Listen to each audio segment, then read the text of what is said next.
Assalamualaikum warahmatullahi wabarakatuh. Kaifa halukum? Bi khairin alhamdulillah. Sobahul khair, sobahan nur. Berjumpa kembali bersama Ustadz Afif, mas-mas mbak-mbak kelas 5. Bagaimana kabarnya? Baik ya. Tetap jaga kesehatan, tetap jaga semangat belajarnya, dan jangan lupa setor tahsin tahfidnya kepada ustadz-ustadzah pengampunya masing-masing. Serta jangan lupa sarapan biar tetap semangat. Baik, di kesempatan kali ini Ustadz Afif akan menyampaikan pelajaran IPS, yaitu mengenai manusia dan lingkungan alam. Nah, jadi banyak faktor ya manusia dengan lingkungan alam ini. Nah, lingkungan alam dan manusia itu tidak bisa dipisahkan, ya. Jadi antara manusia dan lingkungan alam harus saling hidup berdampingan. Alam menyediakan segala sesuatu yang diperlukan manusia, ya. Ustadz berikan contohnya, ya. Manusia yaitu menanam di kebun, menanam buah pasti akan tumbuh. Manusia menanam padi di sawah pasti juga akan tumbuh, seperti itu. Hasil dari perkebunan dan pertanian itu tadi dimanfaatkan oleh manusia, ya. Itulah contohnya, ya. Jadi ada makhluk hidup, ya, makhluk hidup itu kita dengan lingkungan alam harus saling bekerja sama, ya. Terutama manusianya. Jangan sekali-sekali merusak alam. Karena apa? Kalau kita merusak alam, ya, misalnya menebang pohon sembarangan, tidak dilakukan reboisasi atau penanaman kembali, itu mengakibatkan alam, ya, atau lingkungan alam menjadi panas, yaitu hutan gundul, banjir, tanah longsor, dan lain sebagainya, ya. Jadi harus saling membutuhkan antara manusia dan lingkungan alam tersebut, ya. Terus di lingkungan alam itu ada tipe-tipenya, yaitu pertama tanah, curah hujan, dan suhu, ya. Ketiga ini penting untuk dimanfaatkan manusia, entah itu berkebun, entah itu dalam pertanian. Karena apa? Itu semua akan menghasilkan apa yang ditanam oleh manusia di perkebunan ataupun di pertanian, ya. Contohnya di perkebunan, kita contohkan tadi menanam teh, ya. Teh itu juga harus membutuhkan curah hujan, membutuhkan suhu, membutuhkan panas sinar matahari, dan lain sebagainya. Itu di dataran tinggi, ya. Alam menyediakan segalanya dan manusia harus memanfaatkannya.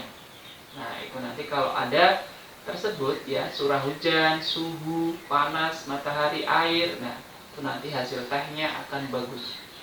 Begitu pula dengan di dataran rendah, yaitu pertanian, ya, membutuhkan suhu, curah hujan, panas, dan air.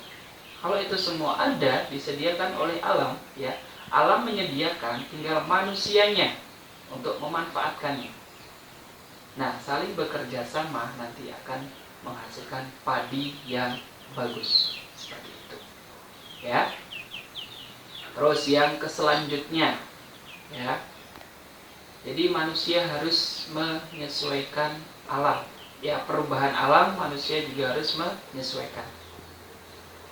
Saya contohkan di bulan Januari sampai Maret, contohnya menanam padi. Nah, cocok menanam padi. Itu ada curah hujan, ada sinar matahari, ya, ada suhu, ada curah hujan juga. Nah, di situ baik nanti hasil padinya akan menjadi beras yang berkualitas. Berkebun ya, menanam apel di bulan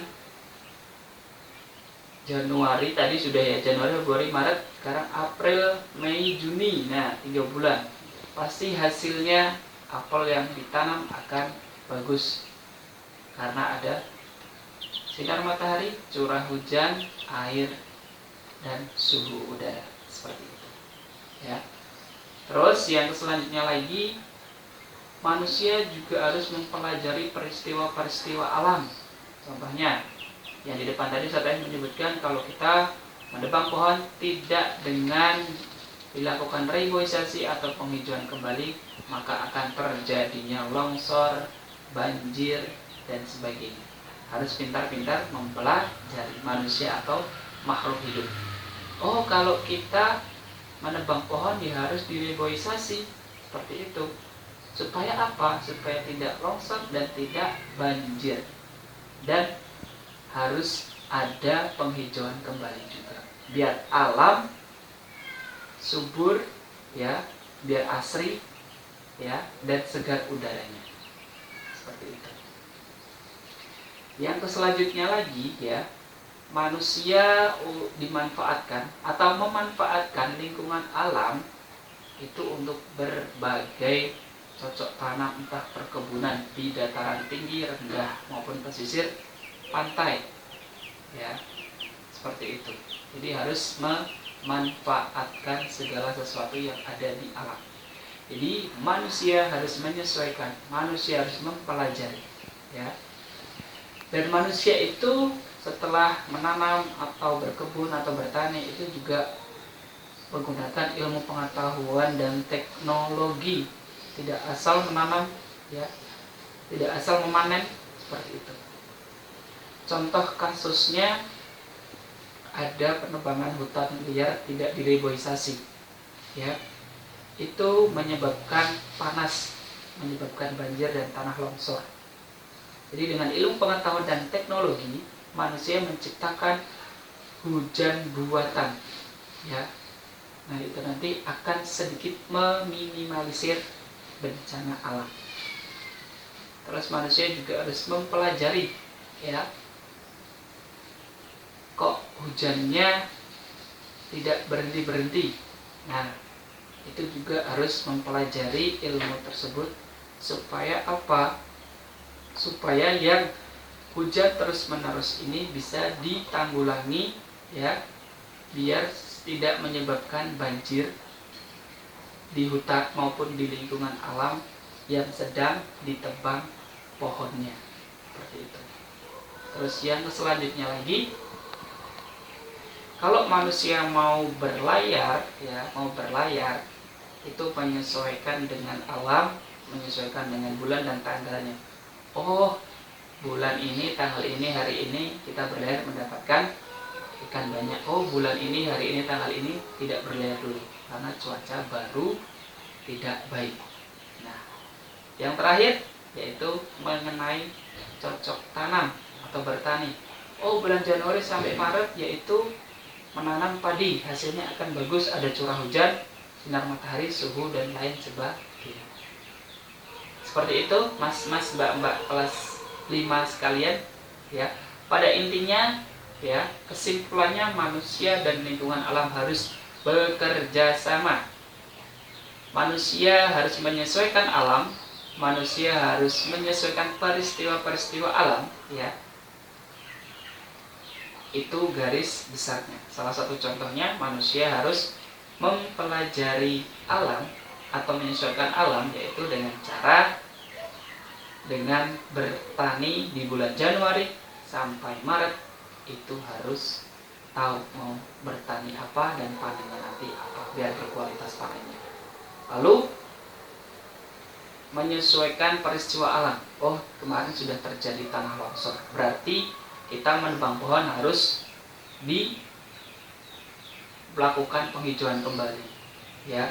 Jangan sampai kita menebang pohon tidak dilakukan reboisasi atau penghijauan kembali, itu akan menyebabkan banjir dan tanah longsor. Fahimtum mas-mas mbak-mbak sekalian?